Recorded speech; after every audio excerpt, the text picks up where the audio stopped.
নমস্কার সবাই, আশা করি খুব ভালো আছেন। Welcome back to the channel. আমি লাস্ট ভিডিও যেটা আপলোড করেছিলাম আমার চ্যানেলে, সেটাতে আপনারা দেখেছেন উত্তরাখণ্ড সিরিজ শুরু হয়েছে।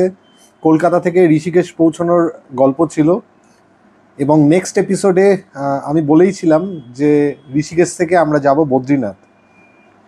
সেই ভিডিওটা আপলোড করার আগে আমার মনে হলো যে এখন আমি যে ভিডিওটা আপনারা দেখছেন এটা আপনাদের সাথে শেয়ার করা বেশি প্রয়োজনীয়। তাহলে পরের ভিডিওটা দেখলে আপনারা রিলেট করতে পারবেন।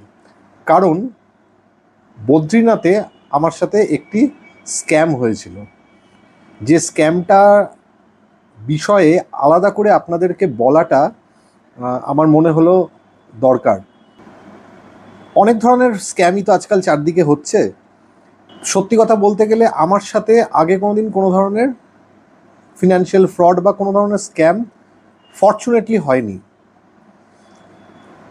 এইবার যেটা হলো এটা অবভিয়াসলি আনএক্সপেক্টেড তো বটেই, এবং আমি জানি না যে এরকম স্ক্যাম আরও কত হচ্ছে, কত লোকের সাথে হচ্ছে।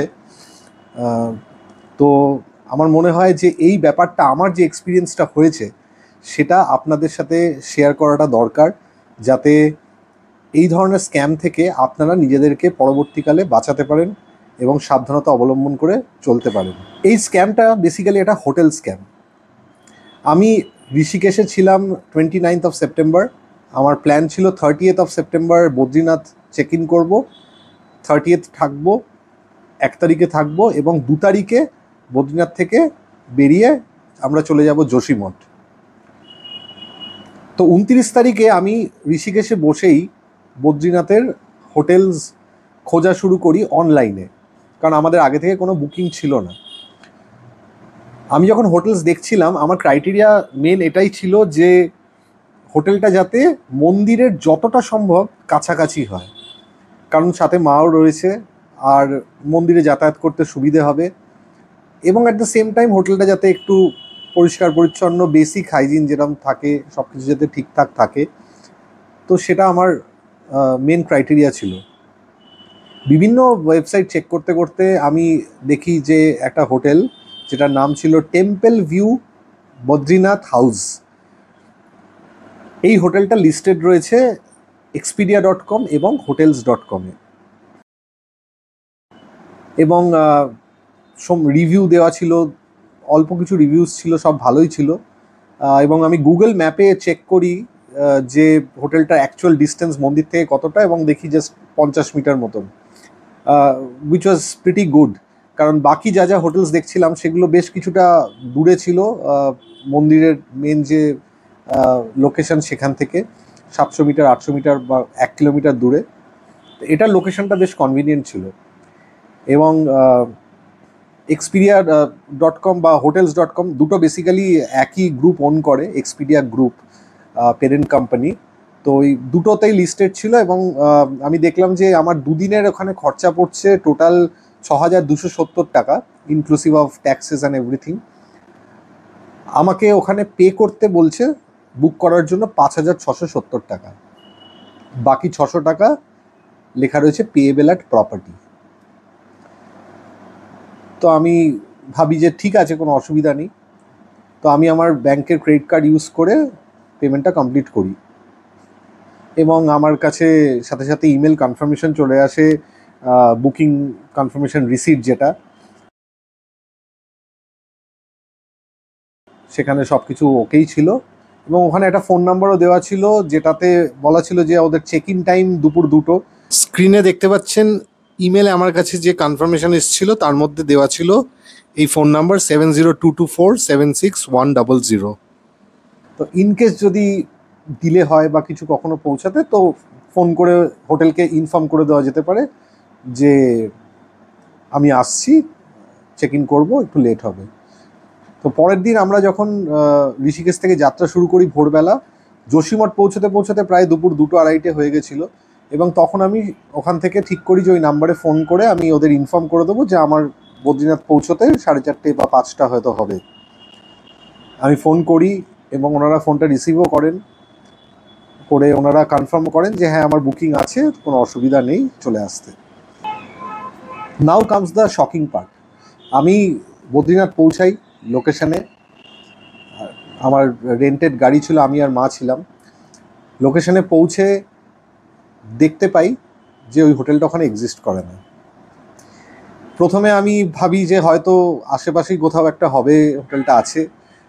তো আমি গাড়ি থেকে নেমে এদিক ওদিক খোঁজাখুঁজি করার চেষ্টা করি, লোকালসদেরকে জিজ্ঞাসা করি, দু একজন পুলিশ কনস্টেবল ছিলেন তাদেরকেও জিজ্ঞাসা করি, কিন্তু কেউই এই হোটেলটার নাম নাকি ওখানে কোনোদিন শোনেননি।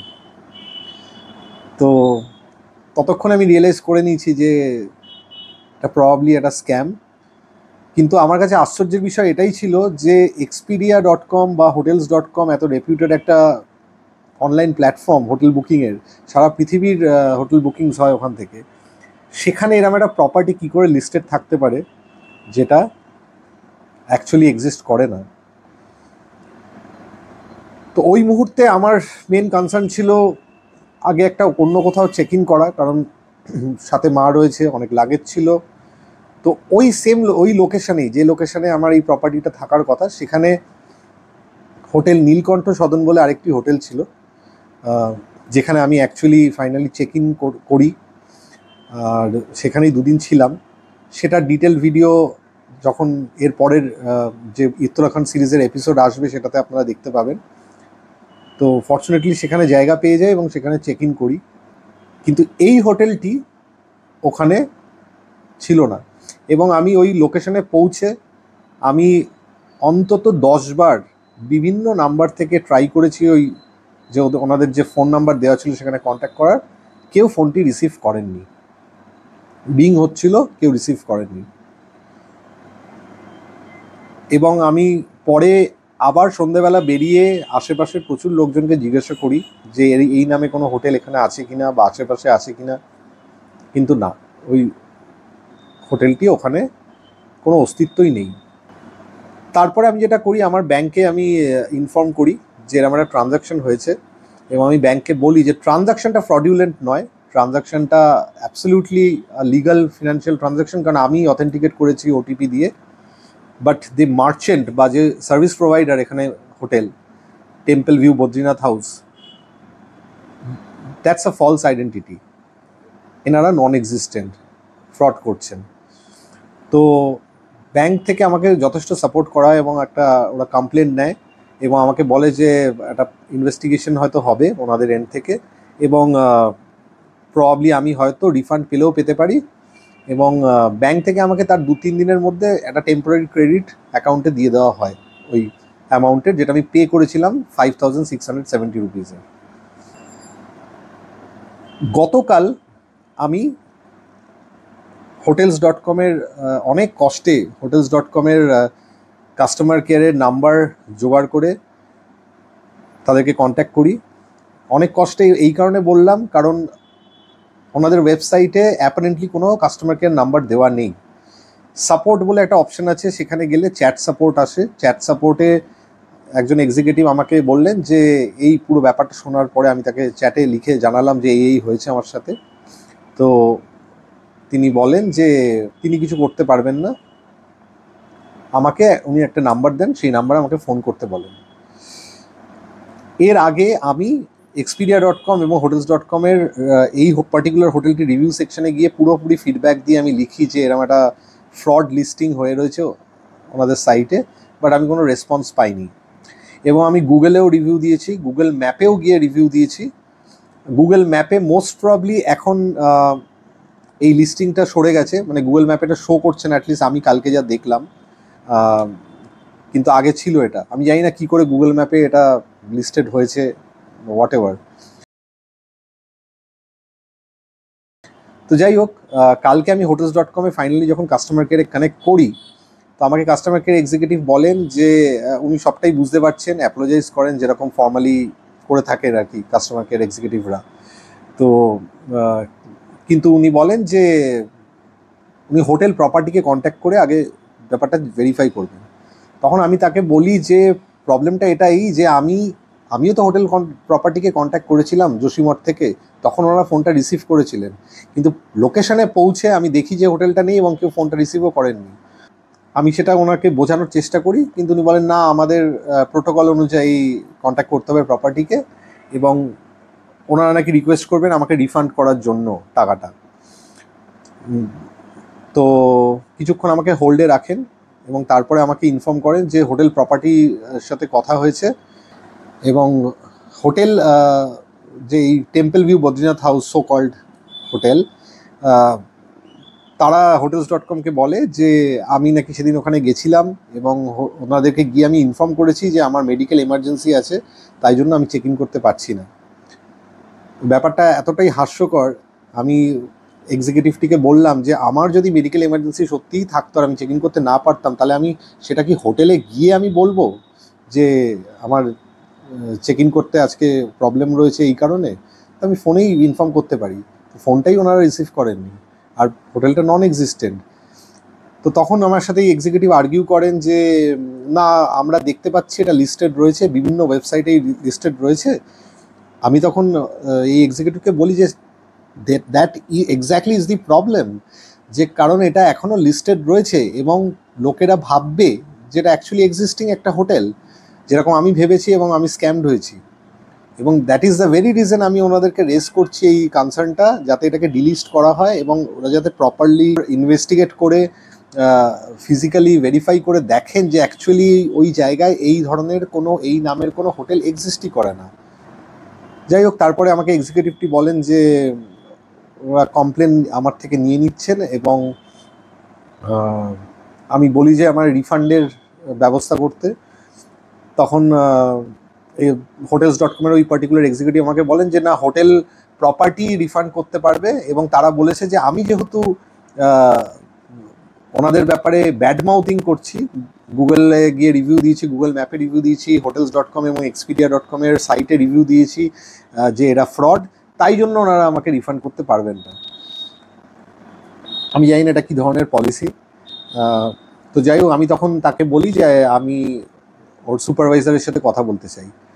কিছুতেই প্রথমে ট্রান্সফার করবেন না লাইনটা সুপারভাইজারকে, তারপরে আলটিমেটলি সে বাধ্য হয়ে একরকম রাজি হয় এবং আমাকে ট্রান্সফার করে লাইনটা ওর সুপারভাইজারের কাছে। তো আমি দেখলাম কোনো এক বিদেশি ভদ্রলোক লাইনের ওপারে রয়েছেন। তিনি দাবি করেন তিনি ইউএসের অফিস থেকে কথা বলছেন। hotels.com এবং expedia.com এটা ইউএস বেসড একটা প্ল্যাটফর্ম, এবং সে পুরোটা শোনে আমার থেকে। এবং যখন আমি বলি যে আমি ইউটিউবার এবং ব্লগিং করি এবং আমি এটা নিয়ে একটা ডিটেল ভিডিও বানাতে চলেছি, তখন সে আমাকে পুরো টাকাটাই hotels.com-এর তরফ থেকে রিফান্ড করার ব্যবস্থা করে দেয়, এবং সেই টাকাটা আমার কাছে অ্যাকাউন্টে ক্রেডিট হয়েও গেছে। কিন্তু আমি তাকে বলি যে আমার উদ্দেশ্যটা শুধু রিফান্ড পাওয়া নয়, আমার উদ্দেশ্যটা হচ্ছে এই প্রপার্টিটাকে ডিলিস্ট করা এবং প্রপারলি ওরা যাতে ইনভেস্টিগেট করে দেখে যে এই প্রপার্টিটা আদৌ এক্সিস্ট করে না। কারণ আজকে এই স্ক্যামটা আমার সাথে হয়েছে, এই স্ক্যামটা অন্য যে কারোর সাথে যখন খুশি হতে পারে, কারণ প্রপার্টিটা এখনও রয়েছে অ্যাভেলেবেল। গুগলে দেখাচ্ছে, expedia.com-এ দেখাচ্ছে, hotels.com-এ দেখাচ্ছে। টেম্পল ভিউ বদ্রীনাথ হাউস এটা দিয়ে আপনারা যদি সার্চ করেন, এখনও আপনারা দেখতে পাবেন এই প্রপার্টিটা দেখাচ্ছে এবং ওরা বুকিং নিচ্ছে। সেটার ব্যাপারে ওরা কী করবে? এবং আমি যে কমপ্লেন করছি সেটার আমি একটা অ্যাকনোলেজমেন্ট চাই ইমেলের। তো সেটা ওরা আমাকে ডিনাই করে যায়, বলে যে না, আমরা কোনো রিটেন অ্যাকনোলেজমেন্ট দিতে পারবো না, ইমেল কনফার্মেশন দিতে পারবো না, জাস্ট রিফান্ডটা দেবো, এবং আমরা কমপ্লেন নিয়ে নিয়েছি এবং আমরা এটা ইনভেস্টিগেট করে দেখবো, it is time taking, so আমরা এক্ষুনি কিছু কনফার্মেশন দিতে পারবো না। তো আমি তখন তাকে বলি যে আমি কিন্তু এটা একটা ব্লগ করব এবং এটা আমি যতজন সম্ভব সবাইকে আমি জানাবো এই ব্যাপারটা, এবং আমি চাই যে এই প্রপার্টিটা যে ডিলিস্টেড হয়। তো সেটা আমাকে ওরা বললো যে ওরা ইনভেস্টিগেশন করে দেখবে, তারপরে জানাবে। দেখা যাক। এরম ধরনের স্ক্যাম হচ্ছে, এবং পুরো এই ভিডিওটা বানানোর উদ্দেশ্য এটাই যে আপনাদেরকে সতর্ক করা, এবং যখনই আপনারা এই ধরনের কোনো প্রপার্টি যে কোনো অনলাইন প্ল্যাটফর্ম থেকেই আপনারা বুক করুন না কেন, চেষ্টা করবেন কোনো একটা রেফারেন্স পয়েন্ট রাখার, ধরুন আপনার চেনা পরিচিত কেউ আগে গিয়ে সেখানে থেকেছে, বা ইউটিউবে প্রপার কোনো রিভিউ ভিডিও আছে প্রপার্টির, এই সব কিছু করেও যে স্ক্যাম হবে না এরম বলা যায় না, বাট অ্যাটলিস্ট যতটা নিজেকে বাঁচিয়ে রাখা যায় আর কি। তো আপনাদের যদি এরম সিমিলার কোনো এক্সপিরিয়েন্স হয়ে থাকে প্লিজ কমেন্ট করে জানান, শেয়ার করুন, কারণ আমার মনে হয় এটা খুব ইম্পর্টেন্ট। যারা আমরা ট্রাভেল করি, আমাদের হার্ড আর্নড মানি দিয়ে খরচা করে আমরা ট্রাভেল করছি, তো সেইখানে এটা একদমই কাম্য নয়। And specially from reputed site like hotels.com বা expedia.com বা এই ধরনের আরও যেসব সাইটস আছে, সেখানে যে প্রপার্টিগুলো লিস্টিং হচ্ছে সেটা কতটা ভেরিফাইড, কতটা অথেন্টিক, সেটা কিন্তু মানে এই ধরনের ঘটনাগুলো একটা বড় কোয়েশ্চেন মার্কের সামনে আমাদের দাঁড় করিয়ে দেয়। তো এটাই আজকে শেয়ার করার ছিল। আশা করি আপনারা যতটা পারবেন ছড়িয়ে দেবেন এই ভিডিওটাকে এবং সবাইকে অ্যাওয়্যার করবেন যে এই প্রপার্টি বা এই ধরনের কোনো লিস্টেড প্রপার্টি প্রপার ভেরিফিকেশন না করে যাতে বুক না করেন। আজকের ভিডিও এই অবধি। উত্তরাখণ্ড সিরিজের পরবর্তী ভিডিও খুব শীঘ্রই আপলোড হবে, সুতরাং সঙ্গে থাকুন ওয়ান্ডার অর্ণবের, আর ভালো থাকুন, ভালো রাখুন। Thank you.